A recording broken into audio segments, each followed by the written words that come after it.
أشهد أن محمد رسول الله۔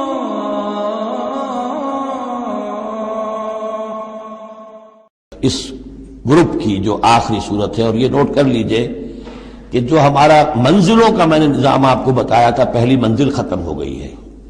یہ سورہ مائدہ سے المنزل 2 یہ شروع ہو رہی ہے، المنزل 2 دوسری منزل شروع ہو گئی۔ لیکن جو مکی اور مدنی صورتوں کے گروپ ہیں وہ ابھی ختم نہیں ہوا۔ پہلا وہ تو یہ کہ مکی صورت سورہ فاتحہ، مدنی کا ایک گروپ البقرہ اور آل عمران، دوسرا گروپ النساء اور المائدہ مل کر پھر جا کر جو گروپ ہے مکی مدنی کا وہ ختم ہوگا، جبکہ مائدہ ختم ہوگی۔ سورہ مائدہ کا بھی تقریباً اسلوب وہی ہے کہ جو سورہ نساء کا ہے، لیکن یہ کہ یہاں زیادہ جو زور ہے وہ اہل کتاب پر ہے۔ جیسا کہ میں نے آپ کو بتایا تھا کہ یہ جو گروپ ہے پہلا ان صورتوں کا، اس کے 2 مضامین ہیں بنیادی۔ ایک شریعت اسلامی، شریعت اسلامی کا بلو پرنٹ، ابتدائی خاکہ جو ہے وہ سورہ بقرہ میں، تکمیلی احکام اب اس میں آئیں گے۔ دوسرے اہل کتاب پر اتمام حجت اور آخری درجے میں دعوت، آخری فیصلہ کن باتیں جو ہیں وہ آپ کو اب ملیں گی اس سورہ مبارکہ میں۔ بسم اللہ الرحمن الرحیم۔ یا ایھا الذین آمنوا اوفوا بالعقود۔ سورہ نساء شروع ہوئی تھی یا ایھا الناس سے، اے لوگو۔ یہاں بس فرق یہ ہے کہ یا ایھا الذین آمنوا، اہل ایمان، اپنے عہدوں کو، معاہدوں کو، قول و قرار کو پورا کیا کرو۔ اب انہوں سمجھ لیجئے کہ سماجی زندگی جتنی انسان کی ہے وہ معاہدوں پر قائم ہے۔ Even marriage is a social contract. شادی کیا ہے؟ ایک معاہدہ ہے، ایک مرد ایک عورت کے مابین ساتھ رہنے کا، ساتھ زندگی گزارنے کا۔ اس کے کچھ حقوق ہیں، کچھ فرائض ہیں، بیوی کے حقوق، شوہر اور اس کے فرائض، اور شوہر کے حقوق اور اس کے فرائض، معاہدہ ہے۔ بڑے بڑے کاروبار جو ہیں وہ معاہدوں کی شکل میں ہوتے ہیں، تو معاہدہ ہے۔ اور بھی سوشل کانٹریکٹس ہے کہ جو ہمارے ہاں employer employee relationship is a contract, یا جو سیاسی نظام ہے، عہدے ہیں، مناصب ہیں، ان کی ذمہ داریاں ہیں، ان کے پریویلیجز ہیں، یہ آپ کی ذمہ داریاں ہیں، یہ آپ کے اختیارات ہیں۔ تو ایک ہی شے اگر پوری ہو جائے، اوفوا بالعقود، جو بھی عقد ہو، عقد کہتے ہیں، گرہ کو عقدہ کہتے ہیں، عقدہ گرہ۔ عقد ہے کوئی چیز بند گئی، بس طے ہو گئی، فیصلہ ہو گیا، وہ عقود ہے۔ احلت لکم بہیمۃ الانعام الا ما یتلی علیکم، تمہارے لیے تمام جو مویشی کی نوعیت کے حیوانات ہیں وہ حلال کر دیے گئے، ان کا گوشت کھانا، سوائے اس کے جو تمہیں پڑھ کر سنائے جاتے ہیں۔ یعنی ان میں خنزیر ہے وہ حرام ہے، اور مردار اگر ہے تو حرام ہے، وغیرہ وغیرہ، وہ بعد میں آ جائے گا۔ لیکن باقی جو مویشی وہ ہوش نہیں، شیر چیتا جو وحشی ہیں یہ نہیں، جو مویشی قسم کے ہیں، ہرن ہے، نیل گائے ہے، اور اس طرح کی چیزیں جو بھی ہیں کہ جو عام طور پر وہ گوشت خور نہیں ہے، بلکہ یہ کہ سبزے کے اوپر ان کا گزارا ہوتا ہے، یہ ساری چیزیں جو ہیں یہ تمہارے لیے حلال کی گئی ہیں۔ غیر محل الصید وانتم حرم، ایک تم پر پابندی ہے کہ اگر حج کے لیے احرام باندھا ہوا ہو یا عمرے کے لیے، تو تم اس حالت میں شکار نہیں کر سکتے۔ ان اللہ یحکم ما یرید، یہ اللہ کا اختیار ہے، وہ فیصلہ کرتا ہے، حکم دیتا ہے جو چاہتا ہے۔ یا ایھا الذین آمنوا لا تحلوا شعائر اللہ ولا الشہر الحرام ولا الہدی ولا القلائد ولا عامین البیت الحرام، اہل ایمان مت بے حرمتی کرو اللہ کے شعائر کی، مت حلال کر لیا کرو، بے حرمتی کر دیا کرو اللہ کے شعائر کی، اور نہ حرمت والے مہینوں کی، اور نہ ہدی کے جانوروں کی، جو جانور لے کے جائے جاتے تھے کعبے کی طرف حج کے لیے یا عمرے کے لیے ساتھ لے کر جاتے تھے، ولا القلائد، اور ان کے گلوں کے اندر پٹے ڈال دیے جاتے تھے علامت کے طور پر کہ اب یہ کعبے کی طرف جا رہے ہیں، ولا عامین البیت الحرام، اور نہ وہ حاجی لوگ کہ جو بیت حرام کی طرف چل رہے ہیں، قصد کر رہے ہیں، جا رہے ہیں، اب وہ بھی ان کی بھی ایک نسبت ہو گئی ہے کہ یہ سفر کر رہے ہیں تو اللہ کے گھر کے مسافر ہیں۔ جیسے کہ وہاں آپ نے دیکھا ہوگا جو گئے ہیں کہ انہیں وہ کہتے ہیں مرحبا بضیوف الرحمن، کہ مرحبا ان لوگوں کو کہ جو رحمان کے مہمان ہیں، یعنی حاجی جو یہاں آئے ہیں وہ اصل میں اللہ کے مہمان ہیں، اللہ میزبان ہے۔ تو اب ان کے لیے یہ ہے کہ ان کی بے حرمتی نہ ہو، حتیٰ کہ عزت نہ ہو۔ یبتغون فضلا من ربہم ورضوانا، یہ سب جو ہیں اللہ تعالیٰ کے فضل کی اور اس کے اپنے رب کے رضوان کی تلاش میں ہیں، اس کی کوشش میں جا رہے ہیں۔ وَإِذَا حَلَلْتُمْ فَاصْطَادُوا، ہاں جب تم احرام کھول دو، حلال ہو جاؤ، تو یہ حلال ہو جانا ایک اصطلاح ہے، جبکہ احرام کھل گیا، فَاصْطَادُوا، پھر تم شکار کرو، تمہیں کھلی چھوٹ ہے، ساری پابندیاں احرام کی حالت کی ہیں۔ ولا یجرمنکم شنآن قوم ان صدوکم عن المسجد الحرام ان تعتدوا، اور دیکھنا تمہیں آمادہ نہ کر دے کسی قوم کی دشمنی کہ انہوں نے تمہیں روکے رکھا تھا مسجد حرام سے کہ تم بھی زیادتی کرو، یعنی انہوں نے تمہیں روکے رکھا 7 برس تک 6 برس تک اور تمہیں یہاں قریب نہیں آنے دیا، اب ایسا نہ ہو کہ اس کے بدلے میں تم کو زیادتی کرو، زیادتی مت کرو۔ ولا یجرمنکم شنآن قوم، تمہیں آمادہ نہ کر دے کسی قوم کی دشمنی، اور دشمنی کس وجہ سے؟ ان صدوکم عن المسجد الحرام، کہ انہوں نے تمہیں روکے رکھا مسجد حرام سے، ان تعتدوا، کہ تم زیادتی کرنے لگو۔ وتعاونوا علی البر والتقوی، نیکی کے کاموں پر اور تقوی کے کاموں پر تعاون کیا کرو۔ ولا تعاونوا علی الاسم والعدوان، اور اسم، گناہ اور عدوان، ظلم اور زیادتی کے کاموں میں تعاون مت کرو۔ واتقوا اللہ ان اللہ شدید العقاب، اللہ کا تقوی اختیار کرو، یقیناً اللہ تعالیٰ سزا دینے میں بہت سخت ہے۔ دیکھیے انداز بالکل وہی ہے جو سورہ نساء کا ہے، وہی معاشرتی معاملات، اس کے بارے میں بنیادی اصول۔ اب یہاں پہ پھر وہ آ رہی ہے آخری مرتبہ یہ آیت، اور مزید وضاحت کے ساتھ، حرمت علیکم المیتۃ، تم پر حرام کیا گیا مردار، جو خود اپنی موت مر گیا جانور، وہ حرام ہو گیا۔ والدم، دم اور خون، ولحم الخنزیر، اور خنزیر کا گوشت، وما اہل لغیر اللہ بہ، اور جس پر پکارا گیا اللہ کے سوا کسی اور کا نام، کسی اور کے نام نامزد ہے، کسی اور کا تقرب حاصل کرنے کے لیے اس کا وہ جو ہے ذبح کیا جا رہا ہے۔ والمنخنقۃ، اور وہ جانور جو گلا گھٹنے سے مر گیا۔ کبھی ایسا ہوتا ہے کہ کوئی بکری ہے یا کچھ اور ہے، وہ اپنی زنجیر جس میں بندھی ہوئی ہے اسی کا کوئی پھندا ایسا لگ جاتا ہے، اب وہ جتنی کوشش کرتی ہے اس پھندے سے نکلنے کی، وہ گلا گھٹ جاتا ہے، مر جاتی ہے، تو یہ بھی مردار کے حکم میں ہے۔ والموقوذۃ، یا چوٹ لگنے سے کسی جانور کی موت واقع ہو گئی، وہ بھی مردار کے حکم میں ہوگا۔ والمتردیۃ، یا اونچی جگہ سے کہیں سے کوئی جانور گرا ہے، گردن ٹوٹ گئی ہے، مر گیا ہے، وہ بھی مردار ہے۔ والنطیحۃ، کسی اور نے جانور نے سینگ مارا ہے، اس کے صدمے سے وہ ہلاک ہو گیا ہے جانور، تو وہ بھی حرام ہو گیا۔ یعنی میتہ کی مزید 4 قسمیں، یہی نہیں ہے کہ کسی بیماری سے جانور مرا ہو، لیکن یہ کہ یہ مرنے کی، ذبح ہونے کی نوبت نہیں آئی، اس کے جسم سے خون نکلنے کا امکان نہیں رہا، اس کا خون جو ہے اس کے جسم کے اندر ہی جم گیا ہے، اس کے گوشت کا حصہ بن گیا ہے، لہذا وہ مردار کے حکم میں ہے۔ وما اکل السبع الا ما ذکیتم، اور جسے کھا لیا ہو درندوں نے مگر یہ کہ جسے تم ذبح کر لو۔ فرض کیجئے کہ کسی شیر نے یا کسی چیتے نے کسی ہرن کے اوپر حملہ کیا، لیکن اس سے پہلے کہ وہ ہرن مرتا وہ شیر بھاگ گیا، آپ نے کوئی فائر کیا وہ بھاگ گیا، ابھی ہرن میں جان ہے، آپ نے جا کے ذبح کر لیا تو وہ پھر آپ کے لیے جائز ہے، کیونکہ ابھی اس میں جان تھی، ذبح آپ نے کیا ہے، تو اب یہ کہ اس میں سے وہ خون نکل جائے گا، تو جہاں جہاں شیر کا منہ لگا ہو اس حصے کو کاٹ کر پھینک دیجئے، باقی آپ کھا سکتے ہیں۔ الا ما ذکیتم، سوائے اس کے کہ جسے تم نے ذبح کر لیا۔ وما ذبح علی النصب، اور یہ بھی تمہارے لیے حرام کیا گیا کہ تم استھانوں پہ جا کر ذبح کرو، یہ خاص جگہ ہے، یہ خاص جو ہے وہ کسی ولی اللہ کا بازار ہے، وہاں جا کے ذبح کرنا، یا کسی دیوتا یا دیوی کا کوئی استھان ہے، وہ بھی اب حرام ہو گیا۔ وَأَن تَسْتَقْسِمُوا بِالْأَزْلَامِ، یا جوئے کے تیروں کے ذریعے سے تقسیم کرو، یہ بھی ایک جوئے کی شکل ہو جاتی تھی، وہ لوگ یہ کرتے تھے، قربانی اپنی کی، اس کے بعد گوشت کے ڈھیر لگا دیے، اب تیروں کے ذریعے سے جوا کھیل رہے ہیں تو بڑے بڑے ڈھیر جو ہے اس کے اندر داؤ پر لگ رہے ہیں۔ ذالکم فسق، یہ تمام چیزیں جو ہیں گناہ کے کام ہیں۔ الیوم یئس الذین کفروا من دینکم، دیکھو اب یہ کافر لوگ تمہارے دین سے مایوس ہو چکے ہیں، یعنی یہ سمجھ چکے ہیں کہ نظام تو اب اللہ ہی کا رہے گا۔ اب یہاں پر چونکہ سورہ مائدہ جیسا کہ میں نے اس کی آخری صورتوں میں سے ہے، لہذا اب انہیں یہ تو توقع نہیں ہے کہ اسلام کا راستہ روک سکیں گے، لیکن وہ یہ ضرور چاہیں گے کہ اس قسم کی چیزیں تمہارے اندر جاری رہیں، اس طرح کی چیزیں جیسے ہمارے ہاں بھی ہندوانہ اثرات چلتے رہے بہت عرصے تک، اب بھی چل رہے ہیں۔ تو الیوم یئس الذین کفروا من دینکم، تمہارے دین سے تو مایوس ہو چکے کہ اب یہ دین تو انہی کا ہوگا اور ہمارا دین ختم ہوا۔ فلا تخشوہم واخشونی، تو اب ان سے مت ڈرو، مجھ سے ڈرو۔ الیوم اکملت لکم دینکم، آج کے دن میں نے تمہارے لیے تمہارے دین کی تکمیل فرما دی ہے۔ واتممت علیکم نعمتی، اور تم پر اتمام فرما دیا ہے اپنی نعمت کا۔ ورضیت لکم الاسلام دینا، اور تمہارے لیے میں نے پسند کر لیا ہے ہمیشہ ہمیشہ کے لیے میرے ہاں پسندیدہ اور مقبول دین صرف اسلام ہے۔ فمن اضطر فی مخمصۃ، اب یہ جو حکم دیا گیا تھا یہ چیزیں حرام ہیں، تو لیکن کوئی شخص اگر اضطرار میں آ جائے، شدید فاقہ ہے، بھوک ہے، جان نکل رہی ہے، غیر متجانف لاسم، اس میں گناہ کی طرف کوئی رجحان نہ ہو، کوئی شرارت دل کے اندر نہ ہو کہ میں نے واقعی یہ سور حرام ہے لیکن ذرا چکھ کے دیکھنا ہی آج تو کیسا ہے، نہیں، جان پر بنی ہوئی ہے لیکن اس قسم کا خیال کوئی نہ ہو۔ فإن اللہ غفور الرحیم، تو اللہ تعالیٰ غفور اور رحیم ہے۔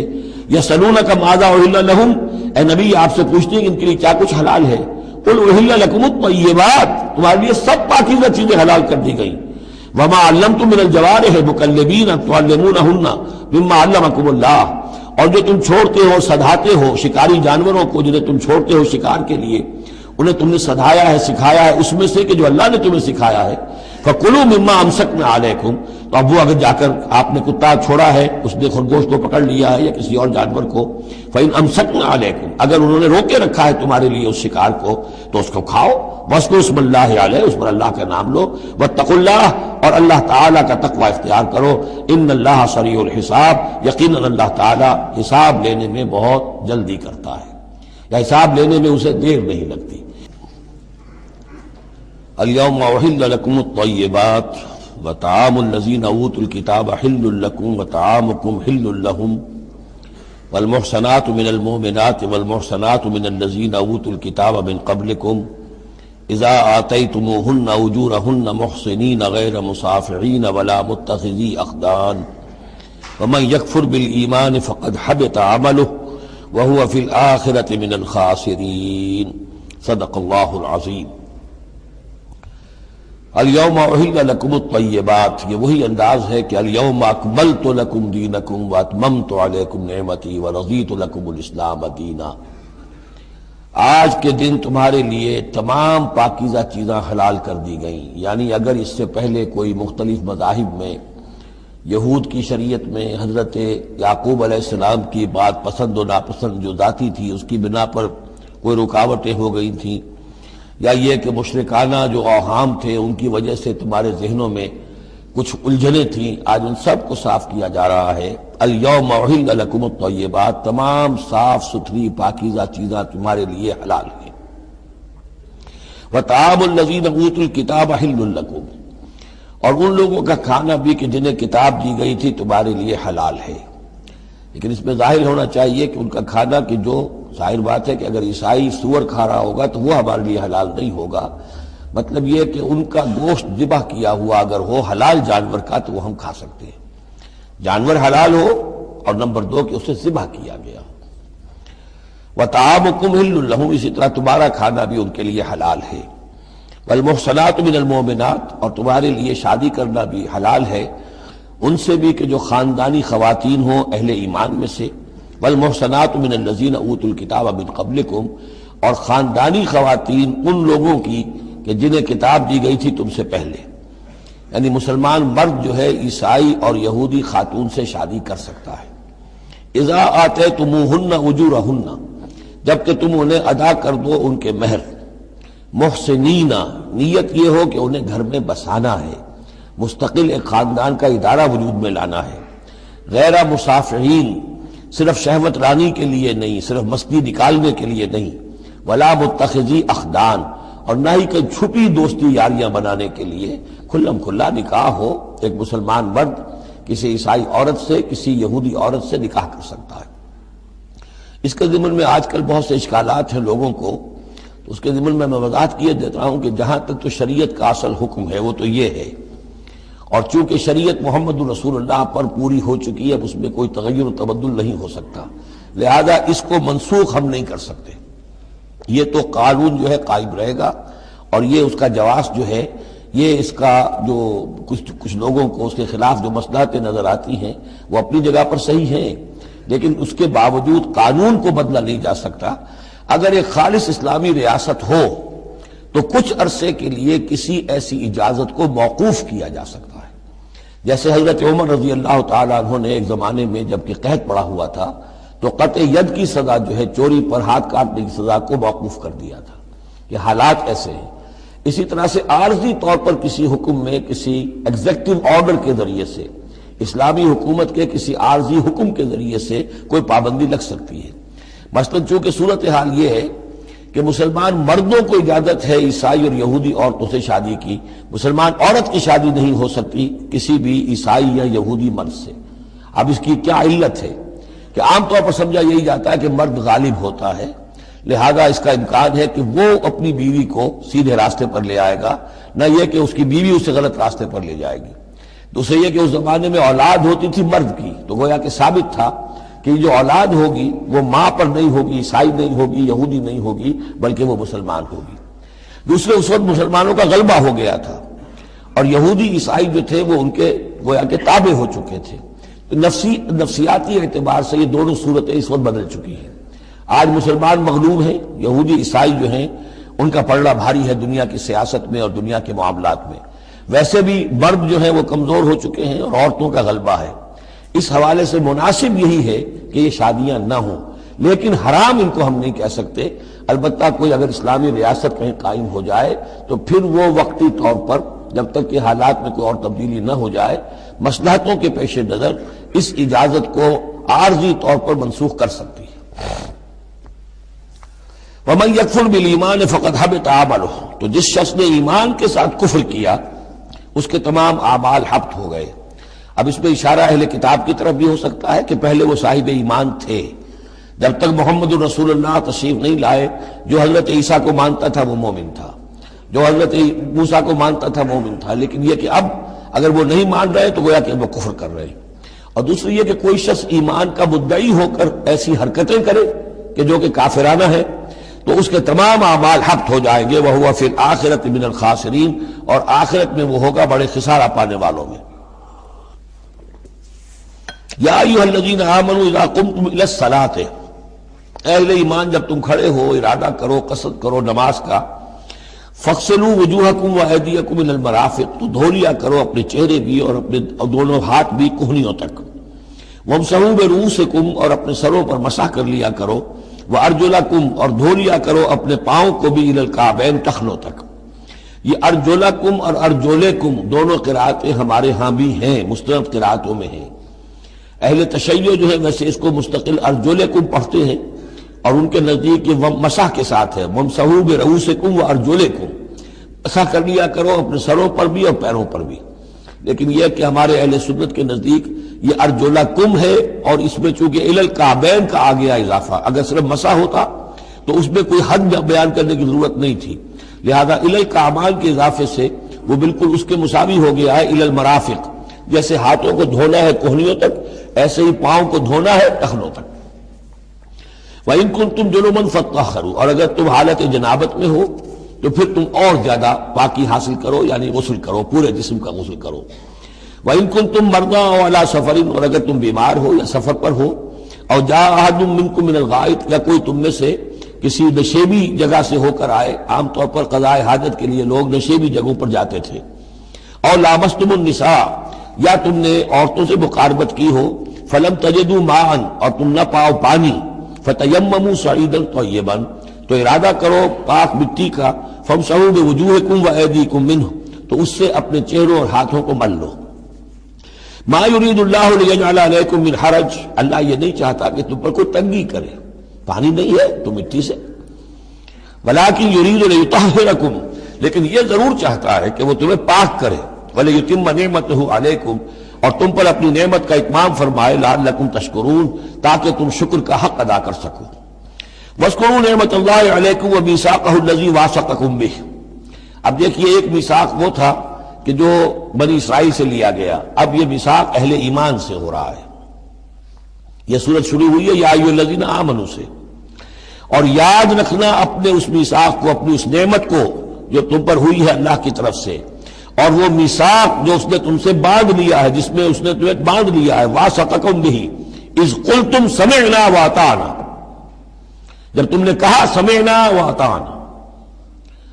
سورہ بقرہ کی آخری آیت کہاں ختم ہوئی تھی؟ سمعنا واطعنا، آخری سے پہلی غفرانک ربنا والیک المصیر۔ جو مسلمان بھی کہتا ہے سمعنا واطعنا، گویا کہ وہ ایک میثاق میں، ایک بہت گاہے معاہدے کے اندر اللہ کے ساتھ بندھ گیا، اب اسے اللہ کی شریعت کی پابندی کرنی ہے۔ وَاذْكُرُوا نِعْمَتَ اللَّهِ عَلَيْكُمْ وَمِيثَاقَهُ الَّذِي وَاثَقَكُمْ بِهِ إِذْ قُلْتُمْ سَمِعْنَا وَأَطَعْنَا وَاتَّقُوا اللَّهَ، اللہ کا تقوی اختیار کرو، ان اللہ علیم بذات الصدور، یقیناً اللہ تعالیٰ جو سینوں کے اندر چیزیں پنہاں ہیں ان سے بھی واقف ہے۔ یا ایھا الذین آمنوا کونوا قوامین بالقسط کونوا قوامین للہ شہداء بالقسط. اب وہ آیت نمبر 135 میں نے نوٹ کرائی تھی سورہ نساء کی، اور یہ آیت نمبر 8 ہے سورہ مائدہ کی. یہ ایک ہی مضمون، وہی نسبت زوجیت کو سمجھ لیجئے، صرف یہ کہ عکسی ترتیب ہے. وہاں تھا یا ایھا الذین آمنوا کونوا قوامین بالقسط شہداء للہ، یہاں ہے کونوا قوامین للہ شہداء بالقسط. ایک حقیقت تو میں نے اس وقت بیان کر دی تھی کہ گویا کہ معلوم ہوا کہ اللہ اور قسط مترادف ہے. اللہ کے لیے کھڑے ہو جاؤ، قسط کے لیے کھڑے ہو جاؤ، اللہ کے گواہ بن جاؤ، قسط کے گواہ بن جاؤ. تو گویا کہ اللہ اور قسط یہ مترادف ہے. دوسرا مفہوم جو کہ آج سامنے آ رہا ہے اس کو سمجھ لیجئے کہ کسی معاشرے میں عدل قائم کرنا، ایک تو یہ کہ عام انسان کی جو اس کی نفسیات ہے، اس کی فطرت ہے، اس کا تقاضا بھی یہ ہے کہ انسان چاہتا ہے کہ انصاف ہو. آج پوری نوع انسانی انصاف کی تلاش میں گھوم رہی ہے. بادشاہت سے نجات حاصل کی تھی، جمہوریت کی طرف آئے تھے کہ غلامی سے نجات ملے، انصاف ہونا چاہیے، انسان پر حاکم بن کر بیٹھ جائے، یہ تو کوئی حق نہیں ہے کسی کو. لیکن یہ کہ اس کا نتیجہ کیا ہوا کہ کیپٹلزم کی لعنت میں گرفتار ہو گئے. سرمایہ داروں کی جو ہے وہ ایک ڈکٹیٹریٹ اور آمریت قائم ہو گئی. اس سے نجات پانے کے لیے کمیونزم کے پاس گئے، وہ پھر ایک پارٹی ڈکٹیٹرشپ قائم ہو گئی. ایک سے ایک رست از یک بنتا افتاد در بندے دیگر، ایک قید سے نجات نہیں پائی کہ دوسری قید کے اندر پھر پھنس گئے. اب انسان کدھر جائے گا؟ لیکن یہ کہ فطرت کے اندر ہے کہ عدل اور انصاف انسان چاہتا ہے. ایک تو یہ ہے کہ اس فطرت کے تقاضے کو پورا کرتے ہوئے عدل کو قائم کرنے کے لیے انسان کھڑا ہو جائے، اور ایک اس سے اوپر کی منزل ہے کہ اصل العدل اللہ کی ذات ہے، اس کا دیا ہوا نظام جو ہے وہ ہے عادلانہ نظام. ہم اس کے وفادار ہیں، ہمارے ذمے ہے اس کے نظام کو قائم کرنا. تو کھڑے ہو جاؤ اللہ کے لیے. یا ایھا الذین آمنوا کونوا قوامین للہ شہداء بالقسط. یہاں پر یہ اوپر کی منزل ہے جو بیان ہو رہی ہے کہ اصل میں یہ صرف فطرت انسانی کے تقاضے کے طور پر نہیں، تمہاری عبدیت کا تقاضا ہے، تمہارا اللہ کے ساتھ وفاداری کا جو رشتہ ہے اس کا تقاضا ہے کہ پوری قوت کے ساتھ with all the emphasis at your command، جو بھی تمہارے پاس ذرائع ہیں، وسائل ہیں، ان سب کو لے کر، جو بھی آپ کے پاس قوت ہے اس سب کو جمع کر کے، اور آپ کھڑے ہو جائیں اللہ کے لیے. کھڑے ہو جائیں اللہ کے لیے چمانی دارت، اللہ کے لیے کھڑے ہونا یعنی اس کے دین کے گواہ بن کر کھڑے ہو جانا. اور اس کا دین جو ہے العدل ہے، انصاف ہے، قسط ہے، تو اس انصاف اور قسط کو قائم کرنا. یا ایھا الذین آمنوا کونوا قوامین للہ شہداء بالقسط. اب دیکھیے وہاں کیا تھا، وَلَوْ عَلَىٰ أَنفُسِكُمْ وَبِالْوَالِدَيْنِ وَالْأَقْرَبِينَ. انصاف سے روکنے والی چیز ہوتی ہے کوئی محبت. اب میں اپنے خلاف کیسے فتویٰ دے دوں، اپنے والدین کے خلاف کیسے فیصلہ دے دوں، اپنے رشتہ داروں کے خلاف کیسے فیصلہ دے دوں؟ وہاں فرمایا اس کی کاٹ کر دی، وَلَوْ عَلَىٰ أَنفُسِكُمْ وَبِالْوَالِدَيْنِ وَالْأَقْرَبِينَ.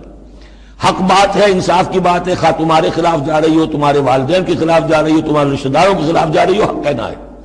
دوسری چیز کیا ہوتی، کسی کی دشمنی کی وجہ سے آپ حق نہیں کہتے. بات تو حق ہے اسی کی، لیکن یہ تو دشمن ہے، میں اس کے حق میں کیسے فتویٰ دوں؟ اس سے یہاں روک دیا گیا. تو یہ وہ ریسیپروکل نسبتیں ہیں قرآن مجید کی صورتوں کے اندر. ایک ہی مضمون ہے، اس کے اندر عکسی ترتیب اور ریسیپروکل ترتیب. وَلَا يَجْرِمَنَّكُمْ شَنَآنُ قَوْمٍ عَلَىٰ أَلَّا تَعْدِلُوا. دیکھو کسی قوم کی دشمنی تمہیں اس بات پر آمادہ نہ کر دے کہ تم عدل سے منحرف ہو جاؤ. اعدلوا، عدل سے کام لو، انصاف کرو. هو اقرب للتقوی، یہی بہتر ہے اور قریب تر ہے تقوی کے. واتقوا اللہ ان اللہ خبیر بما تعملون. اور اللہ کا تقوی اختیار کرو، اور جو کچھ تم کر رہے ہو اللہ اس سے باخبر ہے. اب اس میں ظاہر بات ہے بار بار میں نہیں کہہ سکتا، یہ جو بار بار آتا اللہ دیکھ رہا ہے، اللہ باخبر ہے، کیا مانی؟ ہر ایک کا حساب تم سے لے گا، ہر ایک کی جواب دہی تمہیں کرنی پڑے گی. تمہارا کوئی عمل، تمہارا کوئی قول اس کے علم سے خارج نہیں ہے، لہذا ہر وقت چوکس رہو، چوکنے رہو. وعد اللہ الذین آمنوا وعملوا الصالحات لهم مغفرۃ واجر عظیم. ہاں اللہ تعالیٰ کا وعدہ ہے ان لوگوں سے جو ایمان لائیں اور نیک عمل کریں کہ ان کے لیے مغفرت بھی ہے، اجر عظیم بھی ہے. والذین کفروا وکذبوا بآیاتنا اولئک اصحاب الجحیم. اور جو لوگ کہ انکار کریں اور جھٹلا دیں ہماری آیات کو، وہ ہیں جہنم والے، آگ والے. یا ایھا الذین آمنوا اذکروا نعمت اللہ علیکم اذ ہم قوم ان یبسطوا الیکم ایدیہم. اہل ایمان ذرا یاد کرو اس اللہ کے انعام کو جب کہ قوم نے ارادہ کیا تھا کہ تمہارے خلاف اقدام کریں، بڑھائیں اپنے ہاتھ تمہارے خلاف۔ یہ غزوہ احزاب کے بعد جو ہے وہ ایک جو بھی کوششیں ہوئی، بہت سے لوگ ابھی پیچ و تاب کھا رہے تھے کفار میں سے کہ آپ پھر دوبارہ جائیں، لیکن ایسے حالات اللہ تعالیٰ نے پیدا کر دیے، ان کے دلوں پر ایسا رعب پڑ گیا تھا غزوہ احزاب کے بعد کہ پھر جرأت ہو نہیں سکی۔ اس کو اللہ تعالیٰ اپنے انعام کی حیثیت سے یہاں اس کا ذکر فرما رہے ہیں۔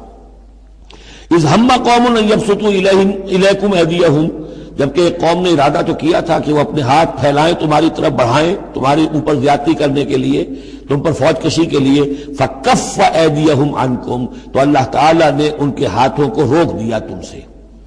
اور اس میں خاص اشارہ صلح حدیبیہ کی طرف ہے۔ صلح حدیبیہ کے وقت بھی بہت ہی پیچ و تاب کھا رہے تھے قریش، اور وہ ہر صورت کے اندر ان کے نوجوان جو تھے ان کا خون کھول رہا تھا، لیکن یہ کہ بالآخر یوں سمجھئے کہ سینٹی پریویلڈ، اور انہیں یہ سمجھ میں آ گیا کہ اس وقت ہم مسلمانوں کا مقابلہ نہیں کر سکیں گے، اور اللہ تعالیٰ نے گویا کہ ان کے ہاتھوں کو روک لیا۔ فکف ایدیہم عنکم وعلی اللہ فلیتوکل المؤمنون، اور اللہ تعالیٰ کو تو اہل ایمان ہی پر توکل کرنا چاہیے، اللہ تعالیٰ اہل ایمان کو تو اللہ ہی پر توکل کرنا چاہیے۔ وَلَقَدْ أَخَذَ اللَّهُ مِيثَاقَ بَنِي اسرائیل، اب یہ بنی اسرائیل کی تاریخ کے کچھ واقعات آ رہے ہیں۔ وَلَقَدْ أَخَذَ اللَّهُ مِيثَاقَ بَنِي اسرائیل، اور جس طرح اے مسلمانوں آج تم سے میثاق لیا گیا ہے اور تمہیں اللہ نے جکڑ لیا ہے، باندھ لیا ہے شریعت کے میثاق میں، اسی طرح اللہ تعالیٰ نے بنی اسرائیل کا میثاق بھی لیا تھا۔ وَبَعَثْنَا مِنْهُمُ اثْنَيْ عَشَرَ نَقِيبًا، اور ان میں ہم نے اٹھا دیے تھے، مقرر کر دیے تھے 12 نقیب، 12 قبیلے تھے، ہر قبیلے میں حضرت موسیٰ علیہ السلام نے ایک نقیب مقرر کیا۔ یہی ہم نے اپنے اسرے کے ناظم کے لیے نقیب کا لفظ یہیں سے اختیار کیا ہے۔ حضور نے بھی 12 نقیب مقرر کیے تھے انصار میں، 9 جو ہیں خزرج میں سے اور 3 اوس میں سے۔ وقال اللہ انی معکم، اور اللہ نے فرمایا تھا ان سے میں تمہارے ساتھ ہوں، یعنی میری مدد، میری تائید، نصرت تمہارے شامل حال رہے گی۔ لئن اقمتم الصلاۃ وآتیتم الزکاۃ، اگر تم نے نماز کو قائم رکھا اور زکوٰۃ ادا کرتے رہے، وآمنتم برسلی، اور میرے رسولوں پر تم ایمان لاتے رہے، آئیں گے پے بپے آئیں گے۔ حضرت موسیٰ کے بعد سے لے کر تو 1400 برس تک تاج ٹوٹا ہی نہیں، پھر ذرا سا وقفہ 600 برس کا ہوا، پھر حضور تشریف لائے۔ آمنتم برسلی وعزرتموہم، اور ان کی تم مدد کرتے رہو گے، واقرضتم اللہ قرضا حسنا، اور اگر تم اللہ کو قرض حسنہ دیتے رہو گے، اپنے مال خرچ کرتے رہو گے اللہ کے دین کے لیے، لأکفرن عنکم سیئاتکم، تو میں لازماً دور کر دوں گا تم سے تمہاری برائیوں کو، ولأدخلنکم جنات تجری من تحتها الانہار، اور میں لازماً داخل کروں گا تمہیں ان باغات میں جن کے دامن میں ندیاں بہتی ہوں گی۔ فمن کفر بعد ذلک، تو جس نے بھی کفر کیا اس کے بعد، منکم تم میں سے، فقد ضل سواء السبیل، تو وہ تو سیدھے راستے سے بہت بھٹک کر رہ گیا۔ فَبِمَا نَقْضِهِمْ مِيثَاقَهُمْ لَعَنَّاهُمْ، بس ان کے اپنے اسی عہد کو توڑنے کے باعث ہم نے ان پر لعنت فرمائی۔ یہ لعناہم جو میں نے وہاں پر محذوف قرار دیا تھا، یہاں پر وہ واضح آ گیا۔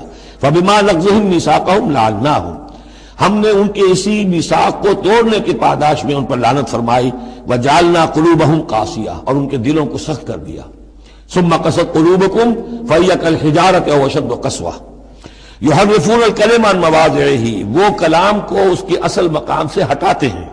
ونسوا حظا مما ذکروا بہ، اور وہ جو کچھ کہ ان کو دیا گیا تھا نصیحت کے طور پر، ہدایت کے طور پر، اس کے اکثر حصے کو بھول گئے یا اس سے فائدہ اٹھانا انہوں نے چھوڑ دیا۔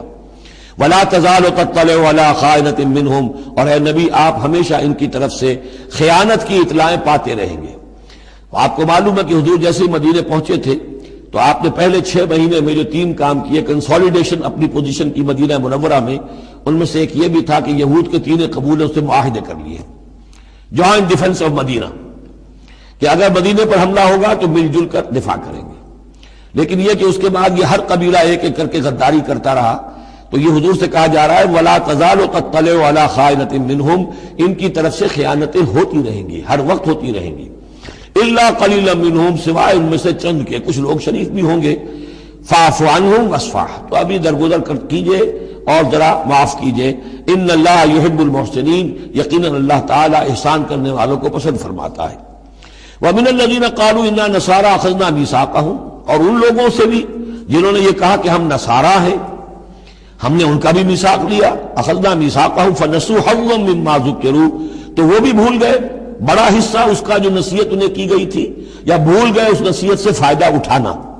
فَأَغْرَيْنَا بَيْنَهُمُ الْعَدَاوَةَ وَالْبَغْضَاءَ إِلَىٰ يَوْمِ الْقِيَامَةِ، تو ہم نے ڈال دی ان کے مابین دشمنی اور بغض قیامت کے دن تک۔ عیسائیوں میں تو خاص طور پر ایک تو ہے عیسائی اور یہودیوں کے درمیان جو دشمنی رہی ہے، یہ جو ہمارا دور ہے اصل میں اس میں عارضی طور پر صورتحال تبدیل ہو گئی ہے، لیکن واقعہ یہ ہے کہ پورے 2000 برس تک لگ بھگ 100 برس نکال دیجئے تو 1900 برس تک شدید دشمنی رہی ہے یہودیوں اور عیسائیوں کے درمیان، کیونکہ عیسائی سمجھتے تھے کہ جسے ہم خدا سمجھتے ہیں اس کے قاتل یہ ہیں، انہوں نے سولی چڑھایا ہے۔ یہودی سمجھتے تھے کہ کافر جو تھا، مرتد جو تھا، جادوگر تھا، ولد الحرام تھا، ولد الزنا تھا، اسے یہ خدا کا بیٹا بنائے پھرتے ہیں۔ اب یہ اس قدر یعنی کنٹراسٹ ہے اتنی ایک دوسرے کے خلاف کہ ان کے اندر کوئی پوائنٹ آف میٹنگ ہے ہی نہیں، شدید دشمنی رہی۔ اسی طریقے سے عیسائیوں کے اندر پھر جو فرقے بنے ہیں اور ان میں جو خانہ جنگی ہوئی ہے، پوری انسانی تاریخ اس کی مثال پیش کرنے سے قاصر ہے۔ ایک اتنی موٹی کتاب لکھی ایک صاحب نے، لندن میں ہے، بلڈ آن دی کراس، صلیب پر خون، وہ جو کتاب ہے وہ بتاتی ہے، میں حیران رہ گیا پڑھ کر، ہم لوگ نہیں واقف ہیں ان کی تمام چیزوں سے، یورپ میں جو کچھ ہوتا رہا ہے عیسائیوں کے فرقوں کے مابین، کیتھولکس اور پروٹیسٹنٹس کے درمیان، اس کی ہلکی سی جھلک اب بھی آئرلینڈ میں نظر آتی ہے۔ کسی طریقے سے ہمارے ہاں شیعہ سنی فساد کبھی نہیں ہوا عثمانی میں، کہیں محرم کے موقع پر ہو جاتا تھا، ان دنوں وہ سیاسی معاملات زیادہ ہو گئے ہیں، ورنہ فساد کی نوبت بہت کم آئی، بہت کم، لیکن خون ریزی، قتل اور غارت گری جو وہاں ہوئی ہے اس کی کوئی مثال نہیں دنیا میں۔ فَأَغْرَيْنَا بَيْنَهُمُ الْعَدَاوَةَ وَالْبَغْضَاءَ إِلَىٰ يَوْمِ الْقِيَامَةِ، ہم نے ڈال دی ان کے مابین دشمنی اور بغض قیامت تک کے لیے۔ وَسَوْفَ يُنَبِّئُهُمُ اللَّهُ بِمَا كَانُوا يَصْنَعُونَ، اور پھر اللہ تعالیٰ جتلا دے گا انہیں قیامت کے دن جو کچھ وہ کرتے رہے تھے۔ یا اہل الکتاب قد جاءکم رسولنا، اب یہ وہی انداز ہے جو سورہ نساء کے آخر میں تھا، اے کتاب والو قد جاءکم رسولنا، آ گیا ہے تمہارے پاس ہمارا رسول صلی اللہ علیہ وسلم، یبین لکم کثیرا مما کنتم تخفون، جو ظاہر کر رہا ہے تم پر اکثر وہ چیزیں جو تم چھپا رہے تھے، من الکتاب، کتاب میں سے، ویعفو عن کثیر، ابھی بہت سی چیزوں سے تو درگزر بھی کر رہا ہے، تمہارے سارے بھانڈے نہیں پھوڑے اس نے۔ قد جاءکم من اللہ نور و کتاب مبین، آ چکا ہے تمہارے پاس اللہ کی طرف سے نور بھی اور روشن کتاب بھی۔ یہ مقام قرآن کا ایسا ہے کہ یہاں نور سے مراد احتمال میں حضور کی شخصیت بھی ہو سکتی ہے۔ وہاں میں نے کہا تھا انزلنا الیکم نورا مبینا، نازل کر دیا ہے تمہاری طرف ایک روشن نور، وہاں اس سے مراد قرآن بنتا ہے، اس لیے کہ حضور کے لیے لفظ انزلنا یہ صحیح نہیں، اس پر منطبق نہیں ہو سکتا بعثت کے لیے، لیکن یہاں جاءکم من اللہ نور و کتاب مبین، یہ بھی معنی ہو سکتے ہیں کہ نور بھی قرآن کو کہا گیا ہو، اور واو جو ہے یہ واو تفسیری ہو، آ گیا ہے تمہارے پاس نور یعنی کتاب مبین، یہ بھی معنی ہو سکتے ہیں، احتمال یہ بھی ہے، لیکن یہ کہ یہ احتمال بھی موجود ہے کہ یہاں نور سے مراد محمد الرسول اللہ صلی اللہ علیہ وسلم کی ذات مبارکہ ہو، اور اس سے مراد حضور کی روح ہے، روح پر نور ہے، اور اس اعتبار سے کہ حضور کی روح جو ہے اور آپ کی روحانیت آپ کے پورے وجود کے اوپر غالب تھی، چھائی ہوئی تھی، لہذا آپ کو مجسم نور بھی کہا جا سکتا ہے۔ یہ صرف یوں سمجھیے استعارے کا انداز ہے، اس میں کوئی حرج کی بات نہیں۔ قد جاءکم من اللہ نور و کتاب مبین یہدی بہ اللہ من اتبع رضوانہ سبل السلام، اس کے ذریعے سے اللہ تعالی رہنمائی فرماتا ہے ان کی جو اس کی رضا کے جویا ہیں، متلاشی ہیں، سلامتی کے راستوں کی ہدایت فرماتا ہے۔ وَيُخْرِجُهُم مِّنَ الظُّلُمَاتِ إِلَى النُّورِ، اور نکالتا ہے انہیں اندھیروں سے روشنی کی طرف بِإِذْنِهِ، اپنے حکم سے، وَيَهْدِيهِمْ إِلَىٰ صِرَاطٍ مُّسْتَقِيمٍ، اور ان کی رہنمائی فرماتا ہے، ہدایت دیتا ہے انہیں سیدھے راستے کی طرف۔ قَدْ كَفَرَ الَّذِينَ قَالُوا إِنَّ اللَّهَ هُوَ الْمَسِيحُ ابْنُ مَرْيَمَ، یقیناً کفر کیا انہوں نے جنہوں نے کہا اللہ ہی مسیح ابن مریم ہے۔ دیکھیے حضرت عیسیٰ کے بارے میں یہ دو عقیدے رہے ہیں ان کے ہاں، ایک ہے گاڈ انکارنیٹ، اوتار کا عقیدہ جو ہندوؤں میں بھی ہے، رام چندر جی خدا کے اوتار، کرشن جی مہاراج خدا کے اوتار، یعنی خدا خود ہی انسانی شکل میں ظہور کر لیتا ہے۔ اسی طرح کا گاڈ انکارنیٹ کا کانسیپٹ عیسائیوں میں بھی رہا ہے، اور خاص طور پر جیکوبائٹس جو ان کا فرقہ رہا ہے وہ سختی کے ساتھ اس پر قائل تھا کہ اصل میں اللہ ہی نے حضرت مسیح کی شکل میں دنیا میں ظہور فرمایا ہے۔ جیسے ہمارے ہاں بھی بعض جو ہیں غلو میں آ کر محبت اور عقیدت اور عظمت محمد رسول اللہ صلی اللہ علیہ وسلم کی اس میں ایک حد سے تجاوز کرتے ہوئے کہہ دیتے ہیں کہ وہی جو مستوی عرش تھا خدا ہو کر اتر پڑا وہ مدینے میں مصطفیٰ ہو کر. یہ گویا کہ وہی اوتار کا عقیدہ ہے جو ہم نے دوسروں سے سیکھ لیا ہے. اسی طریقے کی بات یہ ہے ان کے ہاں لقد کفر الذین قالوا ان اللہ هو المسیح ابن مریم. ان لوگوں نے بھی کفر کیا جنہوں نے کہا کہ اللہ ہی ہے مسیح ابن مریم جو ہے حقیقت میں اللہ ہی ہے جو اس شکل میں ظاہر ہوا ہے. قل فمن یملک من اللہ شیئا، تو ان سے پوچھئے کہ کون ہے جسے اختیار ہو اللہ کے مقابلے میں کچھ بھی. ان اراد ان یہلک المسیح ابن مریم، اگر وہ ہلاک کرنا چاہے مسیح ابن مریم کو، وامہ اور اس کی ماں کو بھی مریم کو بھی، ومن فی الارض جمیعا اور جو بھی زمین میں ہے ان سب کو ہلاک کرنا چاہے تو کون اس کا ہاتھ روک لے گا. وَلِلَّهِ مُلْكُ السَّمَاوَاتِ وَالْأَرْضِ وَمَا بَيْنَهُمَا، اور اللہ ہی کے لیے ہے بادشاہی آسمانوں کی اور زمین کی اور جو بھی کچھ ان دونوں کے مابین ہے. يَخْلُقُ مَا يَشَاءُ، وہ تخلیق فرماتا ہے جو چاہتا ہے. وَاللَّهُ عَلَىٰ كُلِّ شَيْءٍ قدیر، اللہ ہر چیز پر قادر ہے. جو چیز چاہتا ہے تخلیق فرماتا ہے. آدم کو تخلیق فرمایا، عیسیٰ کو تخلیق فرمایا، یحییٰ کو تخلیق فرمایا. اعجاز کے اور معجزہ ہونے کی مختلف شکلیں ہیں. وقالت اليہود والنصارى نحن ابناء اللہ واحباؤہ، اور یہ یہودی اور نصرانی کہتے ہیں ہم تو اللہ کے بیٹے ہیں، یعنی بیٹوں کے مانند لاڈلے. واحباؤہ، اس کے بڑے چہیتے ہیں پیارے ہیں. قل فلم يعذبكم بذنوبكم، تو ان سے کہیے کہ پھر وہ تمہیں عذاب کیوں دیتا رہا ہے تمہارے گناہوں کی پاداش میں.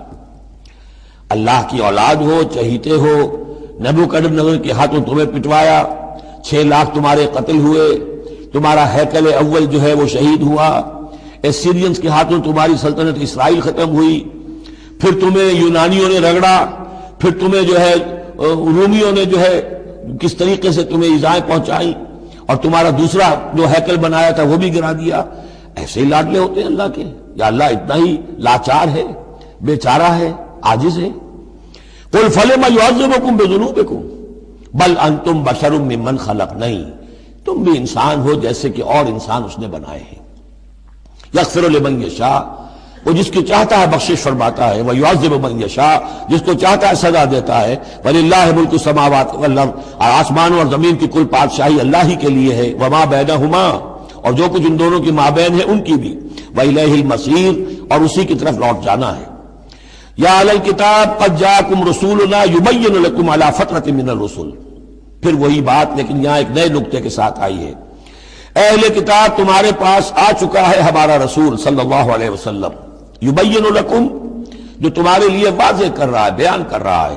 علی فترۃ من الرسل، رسالت کے ایک انقطاع کے بعد. حضرت عیسیٰ اور حضور صلی اللہ علیہ وسلم کے مابین 600 برس ایسے گزرے ہیں کہ دنیا میں کوئی نبی کوئی رسول نہیں رہا. یہ فترت ہے، فترت ہے، وقفہ ہے عارضی، اور پھر حضور کی بعثت، اور پھر فترت دائمی. اب رسالت کا دروازہ ختم، 600 برس کے لیے عارضی بند، پھر حضور کی تشریف آوری، اور اب تا قیام قیامت دروازہ بند. یا اہل الکتاب قد جاءکم رسولنا یبین لکم علی فترۃ من الرسل ان تقولوا ما جاءنا من بشیر، مبادا تم یہ کہو کہ ہمارے پاس تو نہیں آیا کوئی بشارت دینے والا ولا نذیر، اور نہ کوئی خبردار کرنے والا. فقد جاءکم بشیر ونذیر، تو سن لو آ گیا ہے تمہارے پاس خبردار کرنے والا اور بشارت دینے والے. رسلا مبشرین ومنذرین لئلا یکون للناس علی اللہ حجۃ بعد الرسل وکان اللہ عزیزا حکیما. سورہ نساء کی وہ آیت اب آپ کے ذہن میں رہنی چاہیے، بنیادی آیت. واللہ علی کل شیء قدیر، اور اللہ ہر چیز پر قادر ہے. اب حضرت موسیٰ علیہ السلام کا وہ واقعہ آ رہا ہے کہ جب کہ مصر سے اپنی قوم کو لے کر نکلے، صحرائے سینا میں رہے، کوہ طور پر بلائے گئے، تورات دے دی گئی. اب اس کے بعد انہیں حکم ہوا کہ فلسطین میں داخل ہو جاؤ، اور وہاں جو مشرک اور کافر قومیں آباد تھیں، فلسطی کہلاتے تھے، ان کو تم ان کے ساتھ جنگ کرو، انہیں وہاں سے نکالو، اور یہ تمہارے لیے ارض مقدس اللہ کی طرف سے موعود ہے، اس لیے کہ تمہارے ابراہیم، تمہارے جد امجد تھے وہ یہی تھے، یہی حضرت اسحاق تھے، یہی سے پھر حضرت یعقوب کے زمانے میں حضرت یوسف علیہ السلام جب مصر چلے گئے تھے تو یہاں سے تمہاری منتقلی مصر ہوئی تھی، اب جو اپنا اصل گھر ہے جاؤ اسے حاصل کرو۔ لیکن جب جنگ کا موقع آیا پوری قوم نے کوڑا جواب دے دیا کہ ہم جنگ کرنے کے لیے تیار نہیں۔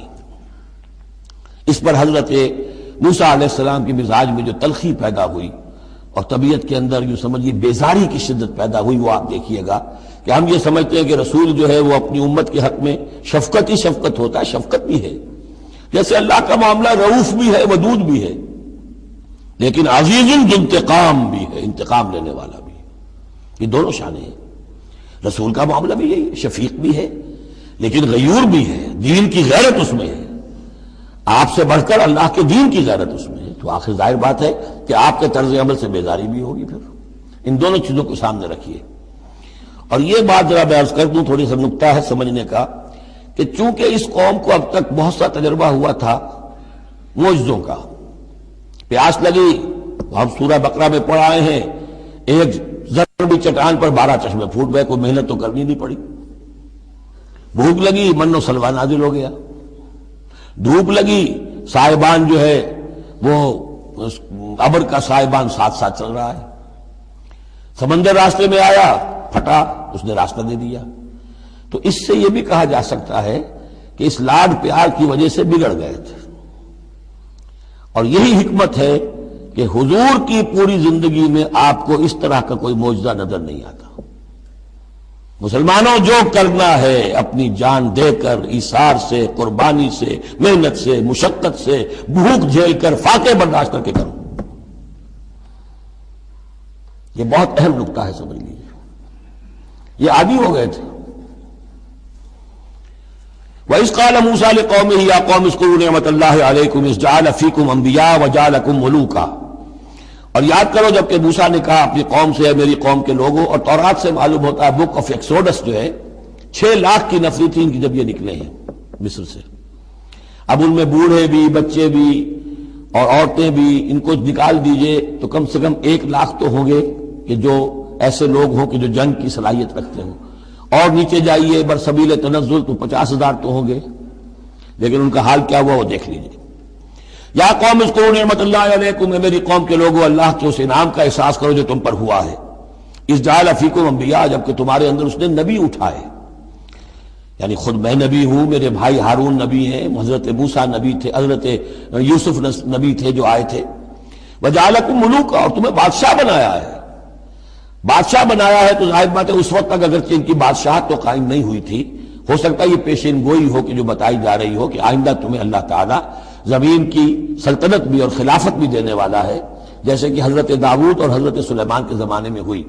ایک رائے یہ بھی ہے کہ چونکہ حضرت یوسف کے زمانے میں بڑا اقتدار حاصل ہو گیا تھا، بادشاہ تو نہیں تھے لیکن یہ کہ واقعتاً بادشاہوں کے بھی، جن کو کہتے ہیں کہ پیرزادے ہونے کے اعتبار سے بادشاہوں کے بھی مخدوم تھے اور ممدوح تھے، تو شاید اس کی طرف اشارہ ہو۔ وَآتَاكُم مَّا لَمْ يُؤْتِ أَحَدًا مِّنَ الْعَالَمِينَ، اور تمہیں وہ ساری چیزیں دیں جو پوری دنیا میں تمام جہان والوں میں کسی کو نہیں دی۔ یا قوم ادخلوا الارض المقدسۃ التي كتب اللہ لكم، اے میری قوم کے لوگوں اب داخل ہو جاؤ اس ارض مقدس میں، اس فلسطین میں جو اللہ نے تمہارے لیے لکھ دی ہے، اللہ کا فیصلہ ہے، تمہیں ملے گی۔ ولا ترتدوا على ادباركم، اور اب اپنی پیٹھوں کے بل نہ واپس نہ پھرنا، فتنقلبوا خاسرین، اگر ایسا کرو گے تو خسارے میں رہو گے۔ قالوا یا موسیٰ ان فیہا قوما جبارین، انہوں نے کہا موسیٰ ہم فلسطین میں داخل ہو جائیں، اس میں تو بڑی جابر قوم ہے، بڑی طاقتور قوم ہے، قداور لوگ ہیں، لئیم ہے، جسیم ہے۔ ان فیہا قوما جبارین وانا لن ندخلها حتى يخرجوا منها، ہم اس زمین میں داخل نہیں ہوں گے، اپنے قدم نہیں بڑھائیں گے جب تک کہ وہ وہاں سے نکل نہ جائیں۔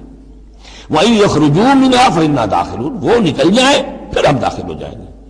قَالَ رَجُلَانِ مِنَ الَّذِينَ يَخَافُونَ، کہا 2 اشخاص نے کہ جو خوف رکھتے تھے اللہ کا بھی، انعم اللہ علیہما، اللہ نے بھی ان پر انعام کیا تھا۔ یہ 2 شاگرد تھے جو قریبی صحابی یا حواری تھے حضرت موسیٰ کے۔ یوشع ابن نون تو وہ ہے کہ جو پھر ان کے بعد جانشین بھی ہوئے، اور گمان غالب یہی ہے کہ وہ نبی بھی تھے، اور دوسرے تھے کالب بن یفنہ۔ تو ان دونوں نے اپنے قوم کے لوگوں کو سمجھانا چاہا۔ قال رجلان من الذین یخافون انعم اللہ علیہما ادخلوا علیہم الباب، ہمت کرو دروازے میں ایک دفعہ گھسو تو صحیح۔ فاذا دخلتموہ فانکم غالبون، جب تم داخل ہو جاؤ گے تو غلبہ تمہیں مل جائے گا. وعلی اللہ فتوکلوا، اللہ پر توکل کرو، ان کنتم مؤمنین، اگر تم مومن ہو. قالوا یا موسیٰ انا لن ندخلها ابدا، انہوں نے کہا موسیٰ ہم تو کبھی بھی، یہ ترجمہ کبھی بھی اصل میں کیا گیا ہے اس مصحف میں بھی، لیکن یہ گرامر کے اندر عربی محاورے میں ابدا ہرگز ہرگز، ہم ہرگز ہرگز داخل نہیں ہوں گے. یا موسیٰ لن ندخلها ابدا، ہم ہرگز داخل نہیں ہوں گے ما داموا فیہا، جب تک کہ وہ اس میں موجود ہے. فاذهب انت وربک، جاؤ تم اور تمہارا رب.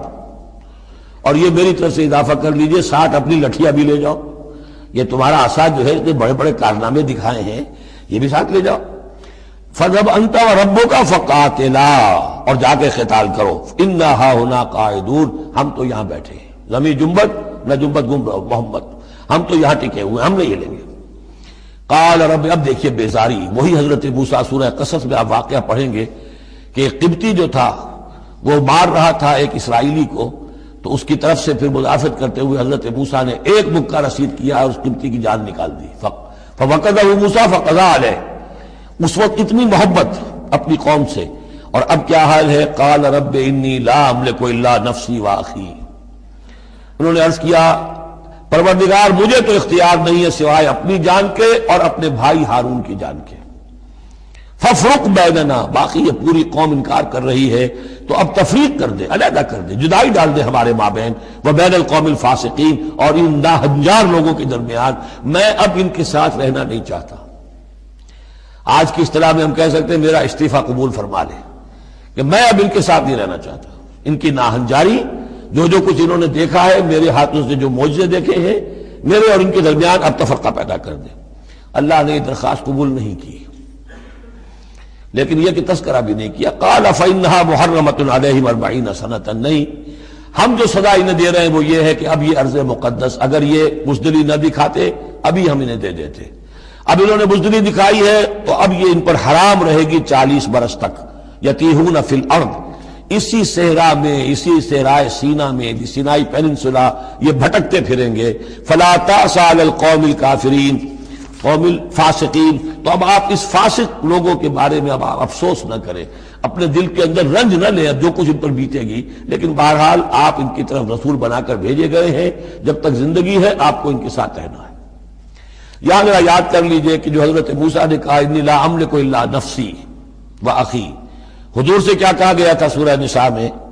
فقاتل فی سبیل اللہ لا تکلف الا نفسک وحرض المؤمنین. اے نبی آپ اللہ کی راہ میں قتال کیجئے، آپ پر ذمہ داری نہیں ہے سوائے اس کے کہ آپ کی اپنی جان ہے، اور آپ اہل ایمان کی جتنی تحریض، ترغیب، تشویق، جتنے ان کے ایمان کے جذبات کو اپیل کرنا ممکن ہے کیجئے بس. وَاتْلُ عَلَيْهِمْ نَبَأَ ابْنَيْ آدَمَ بِالْحَقِّ، اب یہ معاملہ ہو رہا ہے قتل ناحق کے سلسلے میں، ملک میں فساد مچانے کے سلسلے میں، چوری ڈاکے کے سلسلے میں، کیا ان کی اہمیت ہے، کیا اس کے پھر سزائیں ہیں. وَاتْلُ عَلَيْهِمْ نَبَأَ ابْنَيْ آدَمَ بِالْحَقِّ، اور اے نبی ان کو پڑھ کر سنائیے آدم کے 2 بیٹوں کی کہانی یا قصہ حق کے ساتھ. اِذْ قَرَّبَا قُرْبَانًا، جبکہ ان دونوں نے قربانی پیش کی، ایک حابیل قابیل، اور ایک ان میں سے گڈریے کا کام کرتے تھے، بھیڑیں بکریاں چراتے تھے، ایک کاشتکار تھے. تو دونوں نے کچھ اپنی جنس لے کر آئے اور دوسرے جو ہے وہ کچھ اپنے کوئی جانور لے کر آئے، اللہ کے لیے نذر کے طور پر پیش کیا. فَتُقُبِّلَ مِنْ أَحَدِهِمَا وَلَمْ يُتَقَبَّلْ مِنَ الْآخَرِ، تو ان میں سے ایک کی بھی جو قربانی تھی قبول کر لی گئی اور دوسری کی قبول نہیں کی گئی. یہ کیسے معلوم ہوا؟ یہ میں بتا چکا ہوں آپ کو کہ اس وقت کا معاملہ یہ تھا کہ قربانی کی قبولیت کی علامت یہ ہوتی تھی کہ آسمان سے ایک شعلہ سا نیچے اترتا تھا اور وہ اس کو بھسم کر دیتا تھا، گویا کہ اللہ نے قبول فرما لی.